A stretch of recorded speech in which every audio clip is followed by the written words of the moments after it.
Go to another story here where President Uhuru Kenyatta's Jubilee Party and the Raila Odinga-led NASA outfit have been locked in a bitter war of words over who between them is being funded with dirty money in the ongoing campaigns.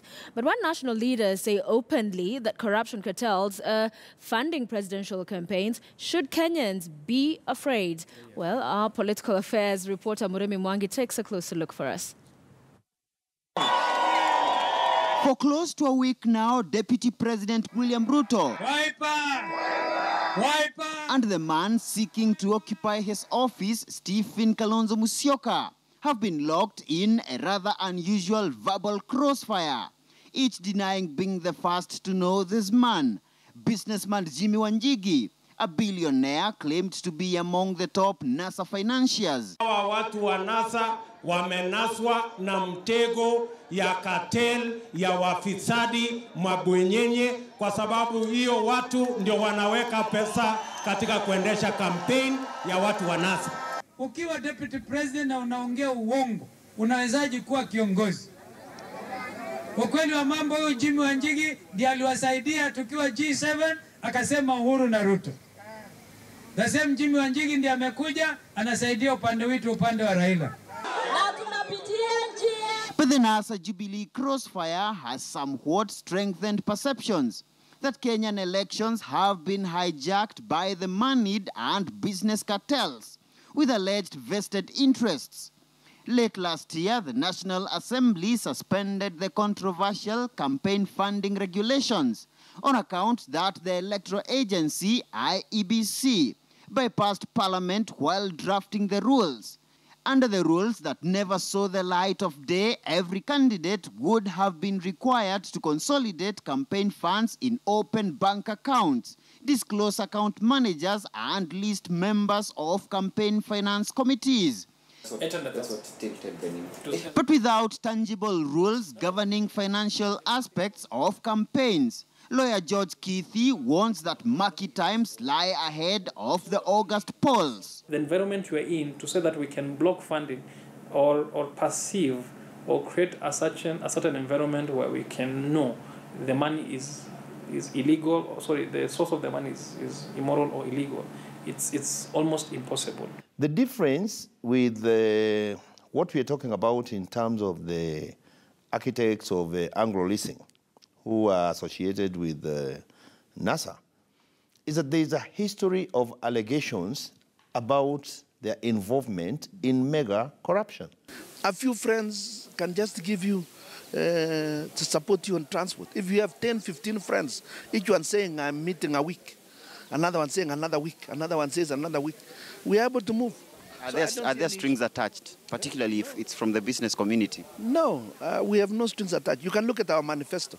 During the 1992 multi-party elections, the deep pockets of the lobby group YK92 raised eyebrows, with allegations emerging that the lobby could have been bankrolled by government parastatals. Brother Jirongo za singine anakasirika na mimi kwa sababu zamani nilikuwa mtu yake ya mkono. Lakini unajua my friend ni kujipanga, na nilikwambia Mwenye kupatia Ruto pesa zote ni Jimmy Wanjigi. Mahali walikosania, na muuliza Jimmy Wanjigi aambie Kenyans the truth about William Ruto. Without proper regulation controlling the financial aspect of the campaigns, debate on the sanctity of funding for the top presidential candidates will no doubt continue as the race to State House gets even murkier. Muremi Mwangi, KTN News in Nairobi. All right, many thanks there, Muremi Mwangi. Let's bring in to our guests this morning your thoughts on this funding. Who is funding who? Several names been thrown around the campaign trail. And do Kenyans really care? Really? It should matter. It should be an issue they care about, but do they? Do we care? It is a very sad... it's a sad reality that Kenyans actually don't care who's funding who. If they cared enough, then they will realize that whoever funds a political party, especially the presidential elections, actually goes and messes them up. Because at the end of the day, politics, of course, is big money. Big money are involved for campaigns, the logistic, hiring crowds and all that. It's a lot of money, even hiring the premises to campaign. But then at the end of the day, when these people are investing into your campaigns, and it's billions of shillings, it's not small money, there is there are deals that are being cut. If you get into government, then the politics of entrepreneurships come into place. Because when you're investing, you must get returns. So at the end of the day, when these people get into business, into government, then the financiers get into business with them now. So at the end of the day, it's about kickbacks and tenders being given to the financiers. So at the end of the day, it's looting the economy.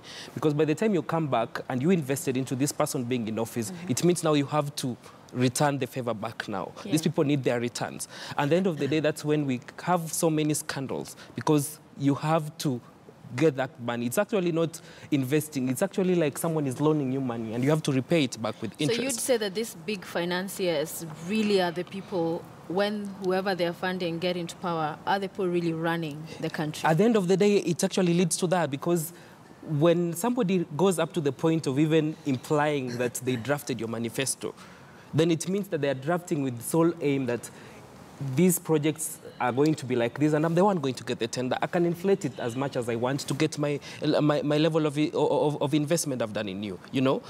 But then we need to move forward as a country and say that, okay, you're going into politics. The way Obama did it in his first elections, it was a people-driven campaigns where people, well-wishers contribute to the president, you know? And so at the end of the day, when the president gets into office, he is not owned by the big money, big business people, you know? But then when it comes now, you've been put there and people financed you, you have to return the favor. And it is worrying for this country. Okay. Do you agree? You know, I couldn't follow what they're saying. But generally. Yes, I couldn't follow those stories. But what is important is to know that we have a fully functional government in place. We have state coffers which fund these parties. By the way, each party is given some money by the state for purposes of campaigning, for civic education, and so on. Those are the people, I don't know them, but the institutions that are involved, and this is serious, the police and all these, should be able to follow some of these allegations, because they are not good things, and so on.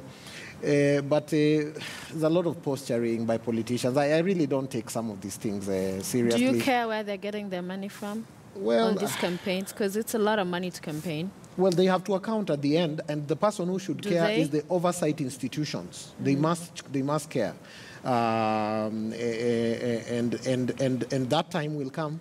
And that time will come. Just to add up, Sophia, for instance, when Deputy President tells you that the other team is being financed by campaign money, it means that he already knows which person. Cartel money. The cartel money that he's saying, and even said individuals, in the name of Jimmy Wanjigi is so common when the former Vice President is...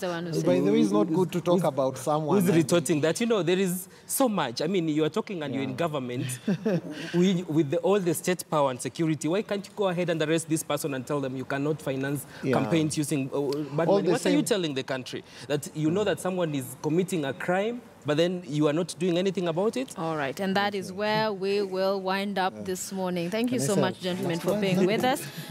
Jesse Odor, advocate, Dr. Mumonzao, governance and national security strategist. It has been a pleasure to have you with us here on News Center. And of course, the rest of the team here on News Center that made the show possible. Thank you for joining us. My name is Sophia Wanuna. I'll be back momentarily with the top stories on News Track. So please stay with us.